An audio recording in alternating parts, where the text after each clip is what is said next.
d'hiver de 2023.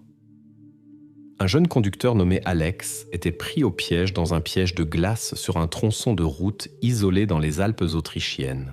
Une avalanche de neige avait enseveli sa voiture si profondément que personne n'aurait pu imaginer que la personne à l'intérieur était encore vivante. Au cours des 2 mois suivants, il survécut uniquement avec du ketchup d'emballage de restauration rapide et de l'eau de fonte, espérant un sauvetage qui ne viendrait peut-être jamais. Sa disparition conduisit à des dizaines de théories et de questions sans réponse, et un message mystérieux envoyé depuis son téléphone ne fit que compliquer davantage les enquêtes.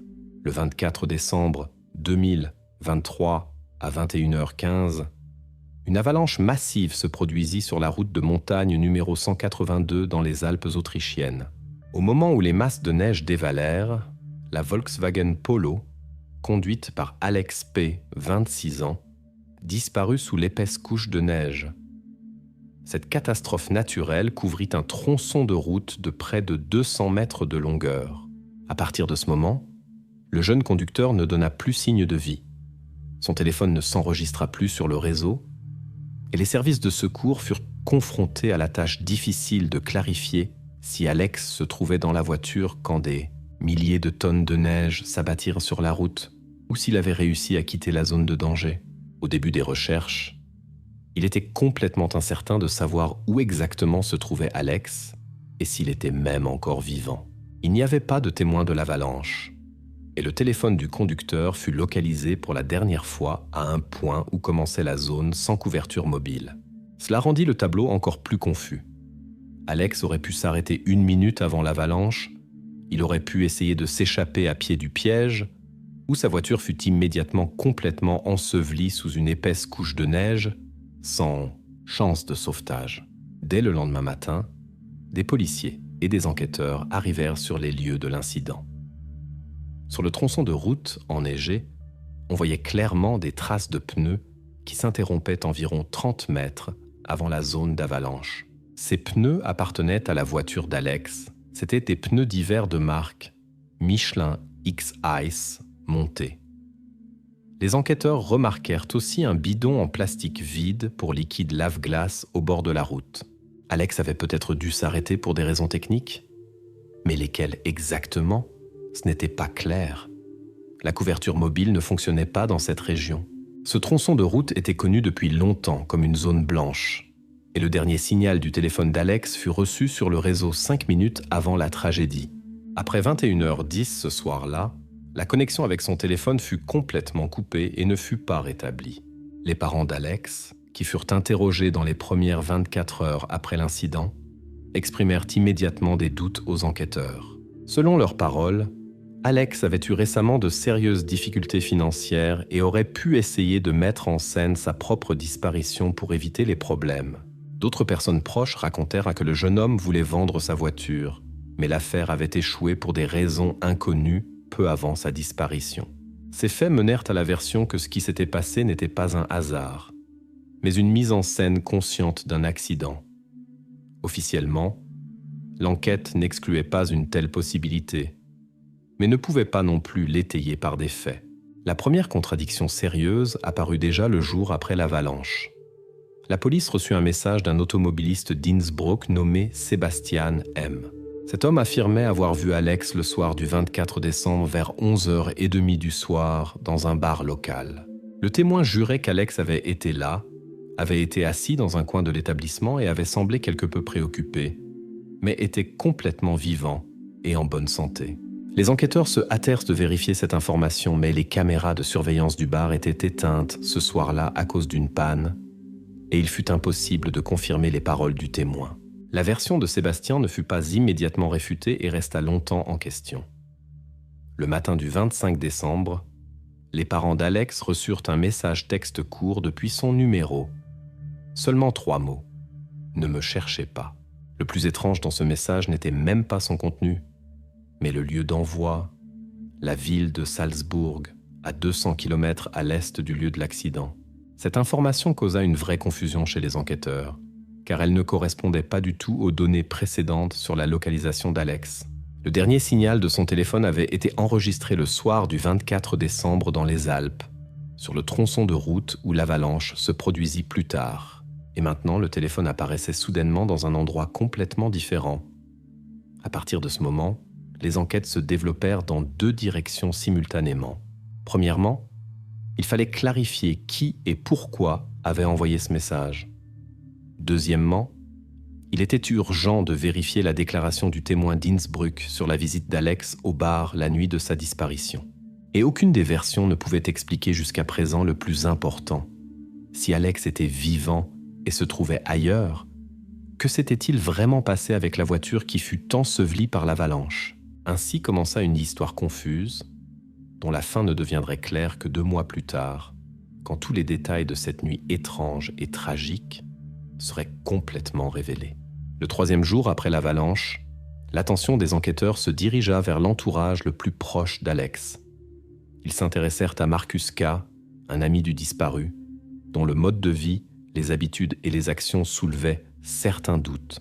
Il était nécessaire de clarifier quel rôle il aurait pu jouer dans l'histoire mystérieuse de la disparition d'Alex, d'autant plus que Marcus était impliqué dans une situation étrange avec les objets personnels du conducteur disparu. Le matin du 26 décembre, Marcus K. entra dans un mont-de-piété à Innsbruck, qui se trouvait dans le quartier central. Il mit en gage une montre masculine coûteuse d'une marque suisse connue, qu'Alex avait reçue en cadeau à peine 1 semaine auparavant, peu avant l'incident. C'était un cadeau cher, évidemment pas un objet qu'on prête à un ami sans raison valable. Que la montre soit déjà dans les mains de Marcus quelques jours après la disparition d'Alex semblait plus que suspect. Les enquêteurs reçurent cette information immédiatement. À la demande de la police, un employé du mont-de-piété fournit les enregistrements des caméras de surveillance. Sur la vidéo, Marcus entra dans le magasin exactement à 10h12 du matin. Il se comporta absolument calmement, remplit les documents requis comme d'habitude, reçut l'argent et partit. Sur les enregistrements, on peut voir clairement le visage de l'homme, ses vêtements et la montre elle-même. Le fait de la remise de la montre fut enregistré avec une précision absolue. Mais la question principale, comment exactement cette montre était arrivée chez Marcus, resta sans réponse pour le moment.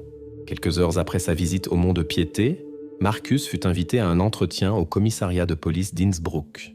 À la question directe de l'enquêteur sur d'où il tenait la montre d'Alex, Marcus expliqua calmement qu'il se l'était empruntée pour un moment afin de surmonter une situation financière difficile. Il affirma que c'était courant dans leur groupe d'amis. Les amis se prêtaient souvent des choses et de l'argent quand des difficultés financières survenaient.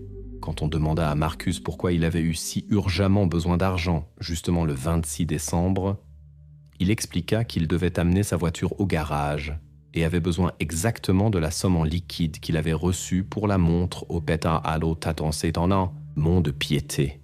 Les enquêteurs enregistrèrent les réponses de Marcus, mais les reçurent avec une méfiance évidente. Ils savaient déjà quelque chose qui remettait en question ses paroles. À la police surgit la version que Marcus pourrait être impliqué dans la disparition d'Alex. Un motif possible pour le crime était l'argent, plus spécifiquement l'assurance de la voiture. Selon la logique des enquêteurs, Marcus aurait pu planifier la disparition de son ami, dans l'espoir de l'aider plus tard à obtenir les prestations d'assurance pour la voiture soi-disant détruite dans l'avalanche. Un tel schéma était possible, surtout compte tenu des problèmes financiers sur lesquels les proches d'Alex avaient attiré l'attention. Mais déjà les premiers pas pour vérifier cette supposition se heurtèrent à une contradiction sérieuse. Après que les policiers eurent étudié les images et vidéos des caméras de surveillance dans ledit bar de la ville à Innsbruck, dont il avait déjà été question, il vira de Marcus en compagnie d'amis. Il était là le soir du 24 décembre, exactement quand l'avalanche se produisit dans les Alpes. Sur les enregistrements, on voit clairement. Marcus entra dans le bar à 20h45 et ne quitta l'établissement qu'à 23h30, ce qui excluait complètement sa participation à la tragédie réelle. L'alibi de Marcus s'avéra confirmé et fiable. La version qu'il aurait pu personnellement mettre en scène l'accident avec Alex s'effondra immédiatement, bien que les questions sur la montre restassent sans réponse. Mais c'est exactement là que se montra la discordance la plus significative qui fut découverte par l'enquête. Malgré l'alibi convaincant, les enquêteurs remarquèrent un détail important.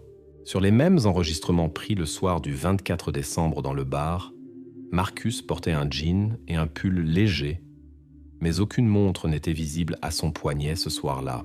Elle n'apparut pas une seule fois dans la vidéo pendant les presque 3 heures que Marcus passa dans l'établissement. Il en suivit une conclusion simple, mais extrêmement importante. La montre d'Alex n'était pas chez Marcus avant l'avalanche. Elle arriva dans ses mains d'une manière ou d'une autre après la disparition de son ami.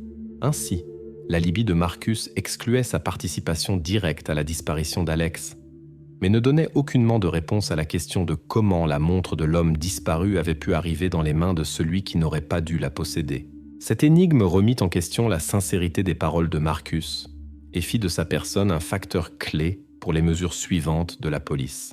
La version de l'assurance était écartée, mais le rôle de Marcus dans toute cette histoire restait encore peu clair. Maintenant, l'attention de la police se dirigea complètement vers la famille d'Alex. C'est exactement là, parmi les proches les plus intimes du conducteur disparu, que l'enquête cherchait de nouveaux détails qui pourraient jeter de la lumière sur cette énigme. Après que la version sur la participation de Marcus se soit avérée intenable, les enquêteurs accordèrent plus d'attention aux proches parents suivants d'Alex. La figure principale devint sa mère, Erika P., une femme réservée et extrêmement prudente dans ses déclarations. Lors des interrogatoires précédents, ses paroles semblaient tout à fait convaincantes. Mais maintenant, après la vérification de l'entourage et la découverte de nouveaux faits, la confiance en ses déclarations vacillait. La police découvrit qu'Alex avait contracté un microcrédit à court terme de 2 500 € exactement une semaine avant sa disparition. Ce fait fut caché par la mère du jeune homme à l'enquête. Et bien que la somme en elle-même ne soit pas énorme, les conditions du crédit étaient extrêmement dures. Le taux d'intérêt était de 18% par mois, ce qui représentait un risque financier sérieux pour un étudiant. Que ce crédit ait été contracté seulement quelques jours avant le voyage souleva de nouvelles questions chez les enquêteurs. Pourquoi la mère décida-t-elle de cacher de tels détails, alors qu'elle était obligée de rapporter toutes les obligations financières de son fils? L'information sur le crédit fut obtenue officiellement par l'enquête sur demande au bureau de l'organisation de microfinance à Innsbruck. Le contrat signé par Alex fut soigneusement examiné et ajouté au dossier. Selon les documents, le jeune homme avait demandé le crédit personnellement et avait tous les documents requis. L'argent fut payé directement en espèces au bureau de l'organisation financière, qui se trouvait à 6 km de la maison de la famille P. Cependant, les documents ne donnaient pas de réponse sur exactement où l'argent avait été dépensé. Seul Alex lui-même et possiblement ses proches parents pouvaient se le savoir. Les enquêteurs rendirent visite à Erika P. à nouveau pour connaître la vraie raison de son silence sur la transaction financière de son fils. La femme, apprenant que la police avait obtenu des preuves documentaires, ne nia pas l'évidence. Elle admit qu'elle savait effectivement pour le crédit, mais supposément n'avait aucune idée de ce pourquoi son fils avait dépensé l'argent. À la question directe sur la raison de son silence, Erika répondit simplement et brièvement. Elle avait peur que révéler de tels détails puisse faire paraître son fils sous un mauvais jour et souiller sa mémoire. La réponse sonnait convaincante, mais les enquêteurs étaient déjà habitués à être sceptiques envers les paroles des proches d'Alex. Cacher des faits importants à un moment où chaque détail pourrait être significatif semblait suspect. La réputation de la mère comme témoin fut mise en doute. La version qu'Alex aurait pu fuir ses créanciers émergea. Étant donné les conditions du crédit, le jeune homme aurait très bien pu être sous pression financière considérable d'entreprises de recouvrement et avoir choisi une façon radicale d'échapper à la poursuite. Si on suppose que l'avalanche n'était qu'un prétexte commode, une mise en scène soigneusement planifiée, cette version semblait tout à fait réaliste. La police commença la vérification. Mais la version s'avéra presque immédiatement intenable. Les enquêteurs contactèrent l'entreprise de recouvrement à laquelle la compagnie de microfinance avait transféré la dette d'Alex et apprirent des détails inattendus. Un représentant de l'agence confirma officiellement que toute la dette d'Alex avait déjà été complètement réglée le 22 décembre, 2 jours avant sa disparition. Ce fait détruisit l'hypothèse d'une fuite devant les créanciers et priva l'enquête d'une autre version commode. La nouvelle du règlement de la dette 2 jours avant l'incident changea drastiquement le tableau des enquêtes. Si Alex n'était pas sous pression à cause du crédit, le motif de sa disparition devint plus faible et moins logique. Cependant, cela souleva une autre question peut-être encore plus sérieuse. Qui exactement et pour quelles raisons avait réglé les dettes d'Alex ? Lui-même aurait difficilement pu le faire seul, étant donné les difficultés financières mentionnées précédemment. Quelqu'un de l'entourage d'Alex savait évidemment plus qu'il ne disait aux enquêteurs. Le plus important maintenant était que la famille, particulièrement la mère d'Alex, avait consciemment caché ce fait à la police. Ce détail pourrait être crucial pour l'enquête ultérieure, et bien que la version de la fuite ait perdu de l'importance, les enquêteurs étaient maintenant convaincus que la famille n'était pas complètement sincère et retenait des informations qui pourraient éclaircir l'affaire. La prochaine étape de la police fut de chercher des preuves physiques directement sur la route où l'avalanche s'était produite. Exactement là pourraient se trouver les réponses décisives qui jusqu'à présent étaient hors du champ de vision de la police. Maintenant, l'enquête avait besoin de preuves concrètes et fiables qui ne dépendaient pas des déclarations de l'entourage. Le temps d'interroger les proches était terminé. Il était temps de chercher des traces sur les lieux des faits. 6 jours après la disparition d'Alex, l'enquête se déplaça finalement des bureaux et salles d'interrogatoire vers le lieu de la tragédie même. Avec l'arrivée d'un temps relativement clair, des employés des services de secours et de la police commencèrent à inspecter soigneusement le tronçon enneigé de la route numéro 182, où une semaine auparavant s'était produite la fatidique avalanche. Exactement ici s'impliqua de manière inattendue un témoin complètement nouveau, dont l'apparition obligea les enquêteurs à reconsidérer le cours de l'enquête.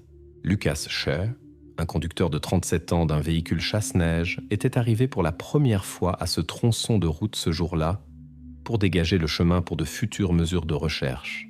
Alors qu'il déblayait d'épaisses couches de neige non loin de la limite officielle de la zone d'avalanche, il remarqua un petit fragment métallique qui brillait au soleil. C'était une partie d'un rétroviseur latéral de voiture. La découverte semblait étrange. Ce fragment se trouvait à 150 mètres de l'endroit où l'avalanche, selon la version officielle, avait complètement enterré la voiture d'Alex. Lucas rapporta immédiatement la découverte aux enquêteurs, car il comprenait qu'un tel élément pourrait jouer un rôle important dans l'enquête. L'expertise ne tarda pas.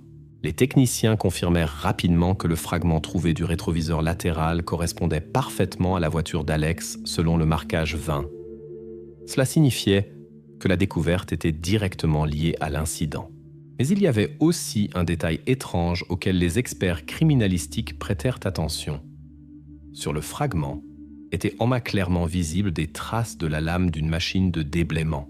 Initialement, l'hypothèse semblait logique que précisément la technique de Lucan avait déplacé la pièce après l'avalanche et l'avait amenée à un nouvel endroit. Cette hypothèse souleva cependant de sérieux doutes tant chez Lucas lui-même que chez les enquêteurs. Selon les paroles du conducteur, il était arrivé avec la technique dans la zone pour la première fois ce jour-là, et la probabilité qu'il ait heurté le fragment du rétroviseur en quelques minutes de travail était pratiquement nulle. Les enquêteurs tentèrent de vérifier l'hypothèse que la voiture d'Alex aurait pu être couverte de neige, non pas au moment de l'avalanche, mais après. Mais l'examen de la structure de la neige sur le tronçon montra clairement que toutes les couches de neige s'étaient formées simultanément. L'absence de couches intermédiaires parlait clairement. Il n'y eut pas d'avalanche répétée ou de mouvement après l'effondrement original. Une seconde hypothèse partait d'une possible erreur dans l'indication des coordonnées du lieu de l'accident. Les enquêteurs vérifièrent les données du navigateur GPS de la déneigeuse de Lucas. Les appareils montrèrent une haute précision. L'erreur ne dépassait pas 5 mètres. Il devint évident que le fragment était à cet endroit depuis longtemps et n'avait pas été déplacé accidentellement si loin par Lucas lui-même. Après que l'enquête eut trouvé une explication inhabituelle pour la situation, elle supposa temporairement que la voiture n'avait pas seulement été couverte par l'avalanche, mais ensuite déplacée par une équipe de secours ou autre technique spécialisée. Du point de vue de l'enquête, la possibilité hypothétique émergea que quelqu'un avait déjà trouvé la voiture plus tôt et l'avait transportée d'une manière ou d'une autre. Cela pourrait indiquer l'enlèvement de la voiture et d'Alex lui-même. Cependant, quand les enquêteurs vérifièrent sur les registres de tous les services de secours, il s'avéra que jusqu'à ce jour, aucun des services officiels ne s'était approché du lieu de la tragédie. Toutes les mesures s'étaient documentairement enregistrées. La version de l'enlèvement de la voiture par technique devint incroyable et perdit rapidement le soutien au sein du groupe d'enquête. Le tournant décisif de l'enquête arriva après que les criminalistiques eurent effectué une analyse approfondie de la formation de glace sur le fragment de rétroviseur trouvé. L'examen de la structure de la glace révéla un résultat inattendu. La formation du dépôt de glace sur la pièce fut datée exactement du 24 décembre, immédiatement le soir, directement après l'avalanche. En d'autres termes, le fragment fut déplacé encore dans la nuit de la tragédie, bien avant l'apparition de techniques et de secouristes. Ce fait bouleversa littéralement toutes les versions précédentes de ce qui s'était passé. L'enquête reçut de manière inattendue la confirmation que la voiture d'Alex avait déjà été déplacée au sein des masses de neige quand l'avalanche s'était produite. Cela ne pouvait signifier qu'une chose. La voiture aurait pu glisser vers le bas sous la pression de la neige et le lieu officiel de recherche était inexact. La localisation réelle de la voiture se déplaçait maintenant de dizaines de mètres plus bas sous les masses de neige. Après cette découverte, la police avait suffisamment d'informations pour préciser clairement la géographie du lieu de l'accident. Il devint clair que la voiture pourrait être 18 mètres plus bas sur la pente que supposé originalement. Mais exactement ici commença une impasse bureaucratique. Fatiguée par les nombreuses fausses pistes et versions, la police hésita à commencer à nouveau des actions de recherche à grande échelle. La situation commença à paraître de plus en plus confuse et les fonctionnaires tendaient à fermer rapidement le cas comme un accident malheureux sans infraction évidente. Tandis que les fonctionnaires de police perdaient lentement l'intérêt pour l'enquête restait à un pas de rester pour toujours sans réponse définitive à la question principale. Ce qui s'était réellement passé cette nuit-là sur la route numéro 182. Presque 3 semaines après la disparition d'Alex, la situation dans l'enquête changea fondamentalement. Les autorités officielles commencèrent graduellement à perdre intérêt pour l'affaire et tendaient à fermer le dossier bureaucratiquement. Au centre se trouvait l'inspecteur Thomas J., qui dirigeait l'enquête, un homme avec un dossier de service long et irréprochable. Mais même chez un professionnel de son calibre apparurent des détails qui mirent en question son objectivité et son impartialité. Le 10 janvier 2024 surgit, à travers une recherche journalistique, une information que les enquêteurs n'avaient pas attendue. Il s'avéra que l'inspecteur Thomas G. avait des intérêts financiers personnels dans l'entreprise qui avait accordé à Alex le microcrédit une semaine avant la tragédie. Cette entreprise avait soldé les dettes d'Alex de manière inattendue et mystérieuse, littéralement 2 jours avant sa disparition. La révélation de ce fait obligea les enquêteurs à revenir à l'aspect financier de l'affaire, mais maintenant dans un contexte complètement différent. Les journalistes obtinrent et publièrent des extraits officiels du registre public des entreprises autrichiennes qui confirmèrent la connexion de l'inspecteur avec l'organisation de microfinance. Thomas J. s'avéra être propriétaire d'une petite partie des actions de l'entreprise. Cela ne suffisait pas pour affirmer une influence sérieuse sur la gestion de l'organisation, mais le fait de son intérêt financier était documentairement prouvé et soulevait de nombreuses questions sur l'impartialité de l'inspecteur. Un autre point controversé furent les documents bancaires de l'entreprise. Y était enregistré un virement d'une valeur de 2 500 € d'une personne privée inconnue qui avait soldé les dettes d'Alex peu avant sa disparition. Et bien que le paiement fût anonyme, la date et le montant coïncidaient exactement avec la dette qu'Alex avait contractée 1 semaine avant la tragédie. La coïncidence semblait trop précise pour être fortuite. Confronté aux faits gênants, l'inspecteur Thomas G. fut obligé de donner personnellement des déclarations officielles face aux médias et à ses collègues du département des enquêtes internes. Il expliqua qu'il ne voyait pas de conflit d'intérêts dans son travail, car sa participation dans l'entreprise était trop petite pour influencer d'une manière ou d'une autre son activité ou prendre des décisions importantes. Le montant des dettes d'Alex avait été, selon lui, si insignifiant à l'échelle de l'activité de l'entreprise qu'il n'aurait pas pu éveiller d'intérêt personnel chez lui.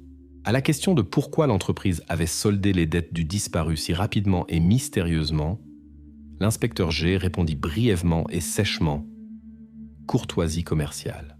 Selon ses mots, L'entreprise donnait parfois des facilités aux clients qui étaient tombés dans une situation difficile pour ne pas créer un environnement informatif négatif autour de la marque. La réponse sonnait logique, mais pour beaucoup cette explication semblait superficielle et pas assez convaincante. Entre-temps, la presse et le public formulaient déjà leurs propres hypothèses. Dans les médias apparut une version bruyante et scandaleuse selon laquelle l'inspecteur G aurait pu effacer les traces intentionnellement en soldant les dettes d'Alex et en contribuant à la fermeture officielle de l'enquête. Cette version semblait sensationnelle et gagna rapidement en popularité. Théoriquement, elle expliquait pourquoi la police décida si rapidement d'arrêter la recherche et de reconnaître la disparition du jeune homme comme un acte volontaire, malgré les nombreuses incohérences et étrangetés dans l'affaire. Cependant, une vérification interne par le département anticorruption ne trouva pas de preuves concrètes que l'inspecteur avait intentionnellement influencé l'enquête. Les journalistes parlèrent fort d'effacer les traces, mais il n'y avait pas de preuves solides contre l'inspecteur. L'accusation contre Thomas G fut finalement évaluée seulement comme une tentative de discréditer un employé expérimenté. La situation se clarifia le 15 janvier 2024. Malgré les critiques de la presse et les rapports scandaleux des journalistes, la police prit officiellement la décision de fermer l'affaire. La disparition d'Alex fut classée comme volontaire. Du point de vue formel, la décision semblait légale et complètement justifiée par l'absence de preuves directes d'un délit. D'autre part, la fermeture de l'affaire souleva beaucoup de questions parmi les proches et amis du disparu. La famille d'Alex resta seule avec ses doutes, ses craintes et ses espoirs. Maintenant, ils ne pouvaient plus compter sur les autorités officielles et furent obligés de chercher des réponses par eux-mêmes, sans avoir les compétences professionnelles et les ressources de la police. Ainsi, après la fermeture officielle de l'affaire, les parents d'Alex décidèrent de lancer leur propre enquête privée pour découvrir ce qui était vraiment arrivé à leur fils. Maintenant, sans le soutien de l'État et des enquêteurs, ils étaient pas les seuls qui continuaient à chercher la vérité. Plus d'un mois s'était écoulé depuis la disparition d'Alex. La police avait déjà officiellement fermé l'affaire. La famille était sans soutien, mais continuait à chercher des réponses par ses propres moyens. Au centre se trouvait à nouveau Marcus K., l'ami du disparu, dont le rôle dans l'histoire jusqu'alors soulevait de nombreuses questions. Malgré son alibi précédemment confirmé, Marcus conservait la dernière connexion matérielle avec Alex, sa montre coûteuse, qui était devenue l'objet de nombreuses rumeurs et spéculations. Maintenant que les parents d'Alex avaient commencé leur propre enquête, la vraie raison pour laquelle la montre était arrivée entre les mains de Marcus vint enfin au jour. Les parents découvrirent un historique de chat dans le Messenger Signal, daté du 18 décembre, 6 jours avant la disparition de leur fils. Dedans, Alex écrivit à son ami Marcus un message simple et compréhensible. « Frère, garde la montre, je la récupérerai après les fêtes. » La géolocalisation du message coïncidait complètement avec le lieu de résidence d'Alex, la résidence étudiante à Innsbruck. Cette découverte remit beaucoup de choses en perspective. Il s'avéra que la montre n'avait été ni donnée ni volée, mais servait simplement de garantie temporaire pour le microcrédit qu'Alex avait pris une semaine avant la tragédie. Le message dans Signal non seulement confirma l'innocence de Marcus, mais leva aussi le voile du mystère autour des circonstances du microcrédit. Les parents étudièrent soigneusement l'historique du chat et déterminèrent qu'Alex avait besoin d'argent de toute urgence parce que sa voiture avait un défaut technique grave. Il s'agissait d'un défaut spécifique sur l'arbre de transmission, qui devait être changé d'urgence pour que la voiture puisse fonctionner du tout. Pour un étudiant sans revenu fixe, une telle somme était inaccessible. C'est pourquoi Alex prit le microcrédit et laissa la montre comme garantie temporaire chez Marcus. Cette version fut également complètement confirmée par une facture trouvée par les parents du magasin en ligne autrichien autotail.at, où Alex avait commandé la pièce nécessaire. Tant la commande de la pièce que la date de paiement furent documentairement confirmées et coïncidaient complètement avec l'obtention du microcrédit. Ainsi, la question principale des dernières semaines, pourquoi Alex avait besoin d'urgence d'exactement 2500 €, reçut une réponse concrète et complètement confirmée. L'argent fut pris exclusivement pour la réparation urgente de la voiture. La version d'une fuite pour des raisons financières semblait maintenant absolument intenable. Les parents d'Alex montrèrent cet historique de chat et les factures aux employés d'une agence de détectives privés qui, sur leur demande, menaient l'enquête. Contrairement à la police, les détectives privés reconnurent immédiatement la logique claire et simple dans les actions d'Alex. Le jeune homme agit exclusivement par considération pratique et n'essayait pas de se cacher ou de tromper quelqu'un. Cela réfuta complètement les soupçons contre Marcus et clarifia définitivement la situation avec la montre. La piste financière, qui au début semblait la plus importante et prometteuse pour l'enquête, se dissolut maintenant complètement. Tous les soupçons concernant Marcus et le microcrédit furent définitivement écartés. Les détectives reconnurent clairement que l'affaire du crédit était un sujet purement technique, qui n'avait absolument rien à voir avec la disparition. Personne n'avait planifié une fuite ou une mise en scène, et toute la situation fut une coïncidence ordinaire de circonstances tragiques. Marcus K. fut officiellement retiré de la liste des suspects dans le cadre de l'enquête privée, et l'histoire avec la montre et le microcrédit trouva sa fin logique. Malgré la clarification des circonstances financières et la confirmation de l'innocence de Marcus, l'emplacement physique de la voiture d'Alex resta un mystère. Les parents décidèrent d'engager un spécialiste privé en opération de sauvetage qui était capable de mener une recherche indépendante de la voiture sous les masses de neige. Mais littéralement, à la veille du début des travaux planifiés, les spécialistes se heurtèrent à un problème sérieux. Le danger d'avalanche dans la zone de recherche s'était à nouveau drastiquement aggravé. Les services alpins publièrent un avertissement sur le risque extrême de nouvelles avalanches. Cela signifiait que même les recherches privées de la voiture et d'Alex lui-même étaient maintenant impossibles. Les détectives et sauveteurs durent reporter toutes les mesures actives pour au moins 2 semaines supplémentaires. Il ne restait aux parents qu'à attendre, en regardant le temps jouer contre eux. Maintenant, la famille d'Alex était à nouveau seule avec l'incertitude, bien qu'ils aient déjà un plan d'action clair et une clarté sur où se diriger ensuite. Leur dernier espoir résidait dans le sauveteur privé, dès que les éléments leur permettraient de continuer la recherche.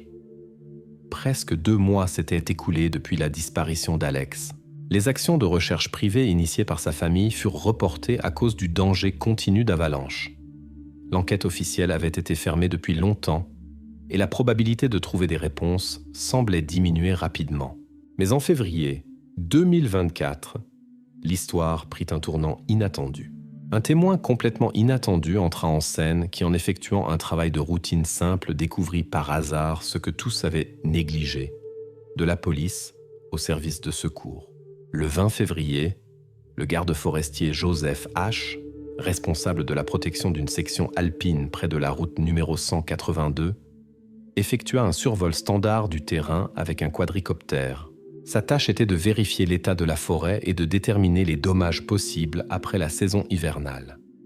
Pendant un autre vol, Joseph remarqua un éclat métallique inhabituel sur l'écran de sa tablette. Au début, il n'y accorda pas d'importance particulière et pensa que ce pourrait être simplement des déchets laissés accidentellement par des touristes. Mais l'éclat du métal était trop brillant et net pour que Joseph passe simplement à côté. Après le retour du drone, le garde forestier examina soigneusement les images obtenues. Sur l'une des prises, faite avec les coordonnées exactes de 47,2004 degrés de latitude nord et 11,000 degrés de longitude, est 4,30. 1 degré de longitude est, on voyait clairement un fragment d'un objet métallique caché sous une fine couche de neige d'environ 30 cm d'épaisseur. Les spécialistes confirmèrent la haute précision des coordonnées du drone, dont la marge d'erreur ne dépassait pas 3 mètres. L'image montrait un fragment légèrement courbé de métal brillant, qui par sa forme ressemblait à un rétroviseur latéral d'automobile. C'est précisément cela qui poussa Joseph à s'adresser aux experts locaux, qui s'intéressèrent immédiatement à la découverte. La supposition initiale était assez prudente. Le fragment pourrait parfaitement être des déchets ordinaires ou une partie d'un équipement accidentellement endommagé. Cependant, lors de l'examen détaillé de la photo par des experts techniques, Il s'avéra que la courbure du fragment métallique sur l'image correspondait au rayon du rétroviseur latéral d'une Volkswagen. Exactement la marque et le modèle que conduisait Alex. Cela rendit immédiatement la découverte de Joseph prioritaire et maximalement significative. Malgré cette connexion évidente, les spécialistes privés de la famille d'Alex insistèrent sur une vérification supplémentaire pour exclure complètement une erreur. Joseph fut immédiatement envoyé sur place avec un test de terrain simple qui devait donner une réponse définitive. À l'origine, les enquêteurs soupçonnèrent que la pièce de métal trouvée par le garde forestier pourrait être une partie d'une machine à déneiger accidentellement laissée ou perdue lors du déneigement. C'était une supposition logique, compte tenu de l'usage fréquent d'équipements lourds dans cette zone. Cependant, Joseph décida de vérifier cette version personnellement et prit un aimant puissant. Sur place, il effectua rapidement le test, tenant l'aimant contre le fragment de métal sous la neige. Le test donna un résultat clair. Le métal n'était pas magnétique. Cela signifiait que l'objet trouvé était fait d'un alliage aluminium-magnésium, un matériau utilisé dans la fabrication de pièces automobiles, mais extrêmement rare dans l'équipement lourd de déneigement. Cette vérification simple exclut immédiatement la version de l'équipement de déneigement, et maintenant les spécialistes ne doutaient plus que Joseph avait trouvé la première preuve réelle de l'emplacement de la voiture d'Alex. Après avoir reçu la confirmation définitive que l'objet trouvé appartenait réellement à la voiture, Joseph signala immédiatement sa découverte à l'équipe de secours en montagne. Les recherches privées de la famille d'Alex obtinrent soudainement un statut officiel et entrèrent dans une nouvelle phase. Jusqu'à présent, toutes les tentatives de trouver la voiture sous la neige avaient échoué. Mais maintenant, grâce à la découverte complètement accidentelle de Joseph, l'espoir de résoudre ce mystère de 2 mois redevint réel. Les sauveteurs locaux, reconnaissant l'urgence de la situation, décidèrent immédiatement de commencer les préparatifs pour une expédition de sauvetage.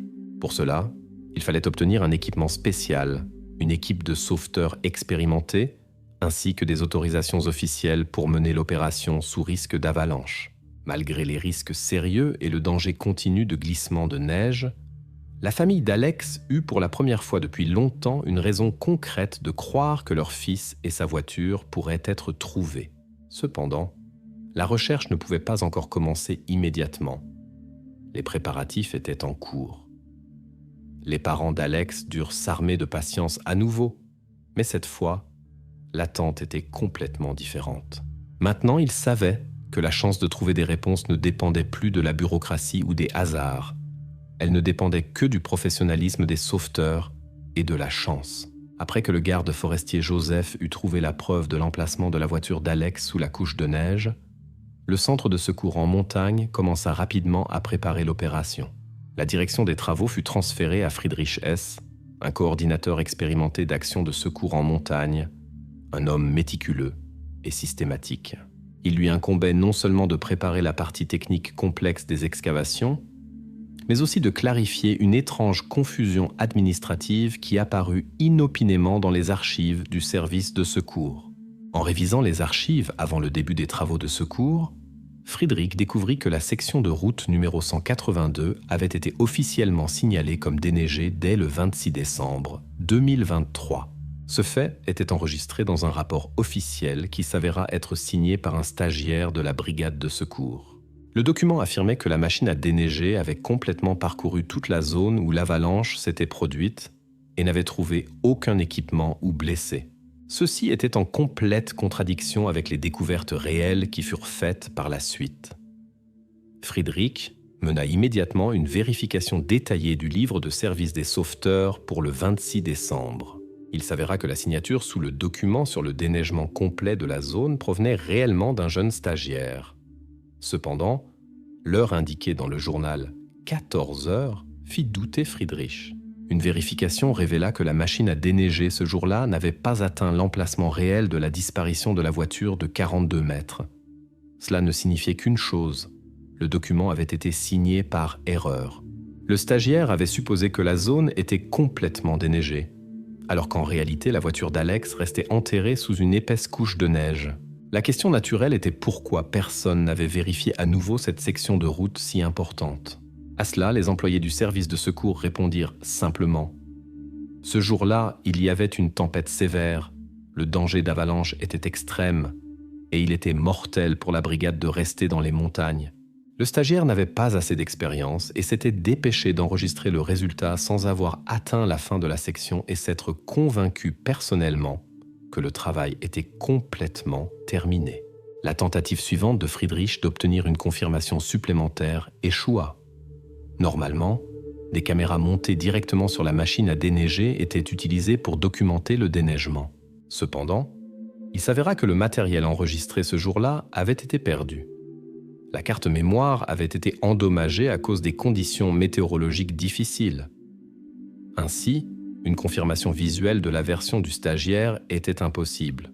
Initialement, le soupçon surgit que le stagiaire avait consciemment dissimulé des informations pour éviter la responsabilité de l'erreur. Peut-être savait-il que la voiture était sous la neige, mais avait intentionnellement signé un faux protocole. Cependant, une vérification de cette version montra rapidement son caractère insoutenable. Les dossiers médicaux confirmèrent que le stagiaire avait été hospitalisé immédiatement après son retour de la route avec une blessure à la main. Les médecins confirmèrent que la blessure s'était produite exactement pendant le travail sur la machine à déneiger, ce qui excluait complètement la possibilité de tromperie intentionnelle. Son alibi s'avéra impeccable. Ainsi, la version de la dissimulation consciente fut définitivement classée.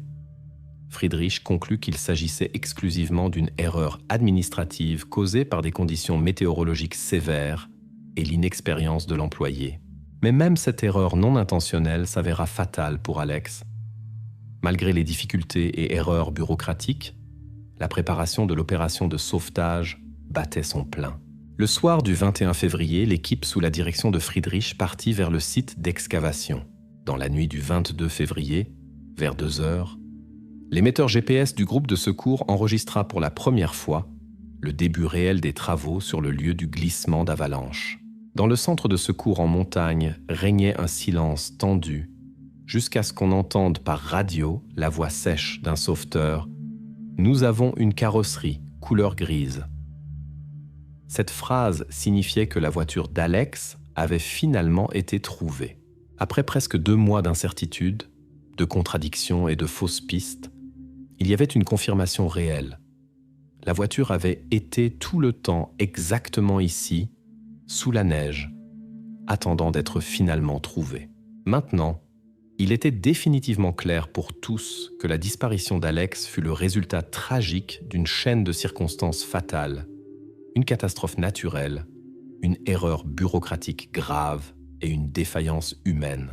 Il n'y avait pas de mauvaise intention ou de crime, mais une chaîne de coïncidences absurdes qui avait mené à cette situation.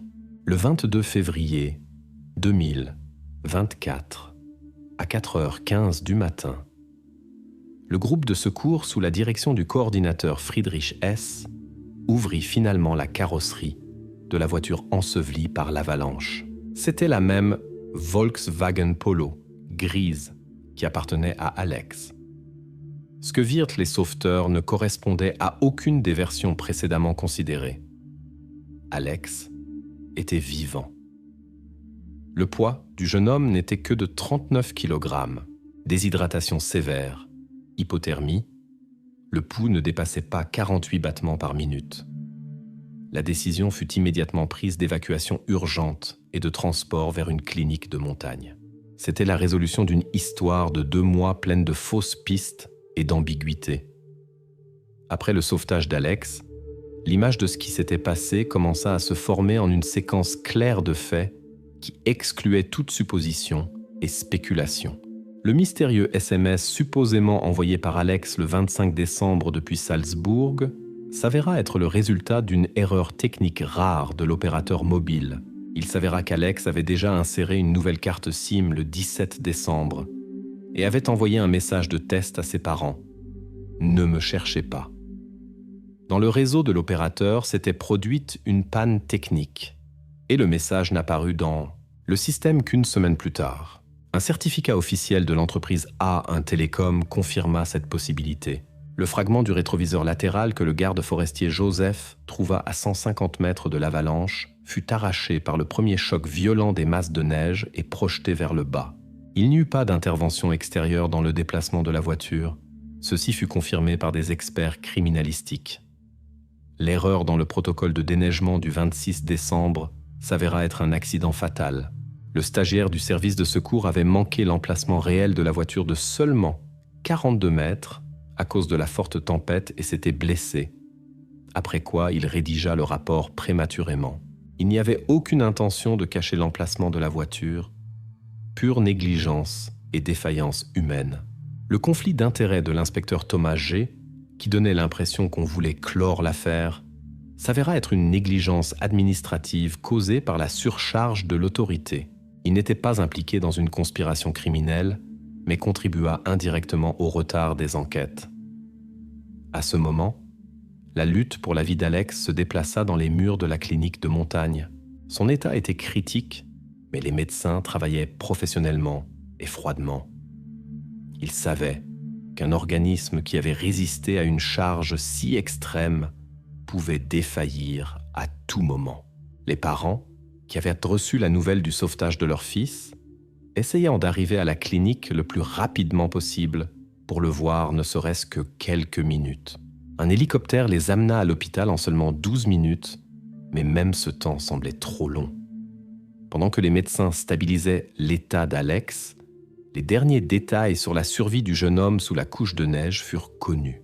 Il se nourrissait d'eau de fonte qui s'infiltrait à travers la neige sur le toit de la voiture et de sachets de ketchup d'emballage de restauration rapide qu'il avait trouvé dans la boîte à gants.